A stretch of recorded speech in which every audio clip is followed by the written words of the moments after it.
Sir, कल high court ने बड़ा फैसला सुनाते हुए कहा है कि अब निजी क्षेत्रों में 75% जो आरक्षण है उसको रोक लगा दी गई।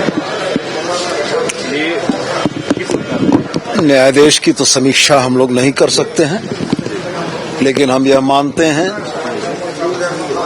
कि जो भी कानून बनते हैं वो जनभावनाओं के अनुरूप बनते हैं और स्थानीय स्तर पर राज्य सरकारें अगर अपने नागरिकों को रोजगार में प्राथमिकता देने के लिए कोई कानून बनाना चाहती है तो ये जनभावनाओं की अभिव्यक्ति है।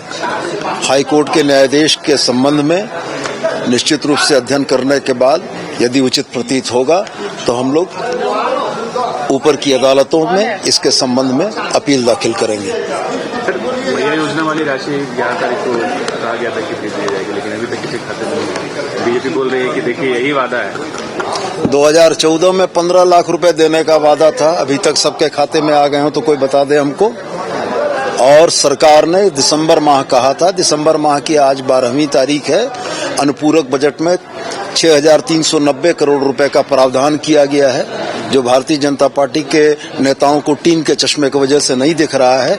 टीन के चश्मे की जगह अगर वो खुली आंखों से भी देख लेंगे तो सरकार की मंशा स्पष्ट है कि सरकार ने अगर अनुपूरक बजट में महिला बाल विकास कल्याण के लिए 6,390 करोड़ की राशि प्रावधानित की है तो अगले बजट तक के लिए हमारी मैया के सम्मान की योजनाएं निर्बाध और सुचारू रूप से चले, इसका प्रावधान कर दिया गया है। राज्यपाल के अभिभाषण में एक चीज दिखा कि राज्य सरकार केंद्र से बेहतर तालमेल चाहती है और समन्वय के साथ विकास। दूसरा पॉइंट जो था उसमें था कि केंद्र के सहयोग से विकास चाहती है और सीएम सबसे पहले प्रधानमंत्री के पास गए भी थे। तो राज्य की केंद्र से बेहतर तालमेल और केंद्र का सहयोग, ये किस रूप में देखा जाए? राज्य सरकार सकारात्मक चाहती है कि केंद्र भी सहयोग करे बिना किसी भी अवधारणा? कोऑपरेटिव फेडरलिज्म के इस कंट्री में जहां संघीय ढांचे के तौर पर केंद्र और राज्यों के संबंधों को परिभाषित किया गया है, राज्य सरकार उससे इधर कुछ भी और परिभाषा नहीं चाहती है। हम लोगों ने बड़े खुले दिल से बाहें फैलाकर केंद्र सरकार के साथ एक समन्वय और सहयोग स्थापित करके राज्य की जनता के विकास का एक प्रयास किया है। हमें सहयोग मिलेगा तो हम ज्यादा तेज गति से चलेंगे, नहीं सहयोग मिलेगा तो अपने संसाधनों से अपने राज्य के निवासियों के लिए बेहतर से बेहतर काम करने का प्रयास करेंगे। सीजन का मामला गहराता जा रहा है, छात्र कह रहे हैं कि हम लोग और उग्र आंदोलन करेंगे, तो बीजेपी का भी समर्थन मिल गया, बोल रहे हैं कि हम लोग उग्र आंदोलन। ये बीजेपी का समर्थन कल आया होगा, लेकिन इससे पहले भारतीय जनता पार्टी ने ही इस मामले को तूल दिया है। मैं आपके माध्यम से छात्रों से यह कहना चाहता हूं और कल भी मैंने बड़ा स्पष्ट कहा है कि इस लोकतांत्रिक व्यवस्था में हर व्यक्ति को अपने विरोध की अभिव्यक्ति की आजादी है, लेकिन यह आजादी उनकी दूसरों की आजादी पर कुठाराघात करने के लिए नहीं है।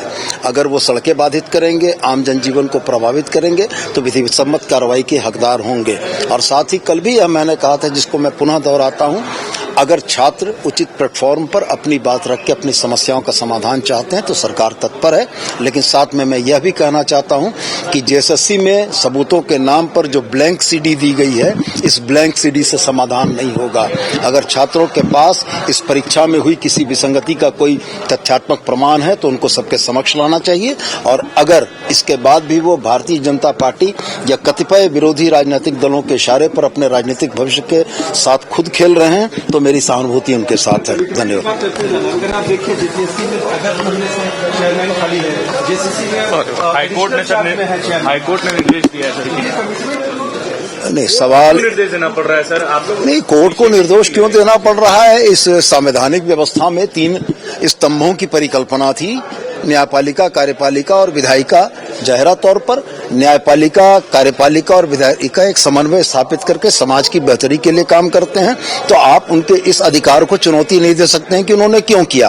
और अगर आप ये कहते हैं कि कोर्ट को निर्देश देने की क्यों जरूरत पड़ी, तो निश्चित रूप से न्यायाधीश सरकार को यह बताने और समझाने के लिए होता है कि जनअपेक्षा या जनभावनाएं हैं, इस पर सरकार संज्ञान ले और सरकार संज्ञान लेगी। कौन सी जांच करवाएंगे सर? आप लोग बोल रहे हैं सीबीआई की जरूरत नहीं है, तो फिर कौन सी? सीजीएल की। सीजीएल की जांच करने के लिए हमारी संस्थाएं बहुत सफिशिएंट हैं और दूध का दूध और पानी का पानी है।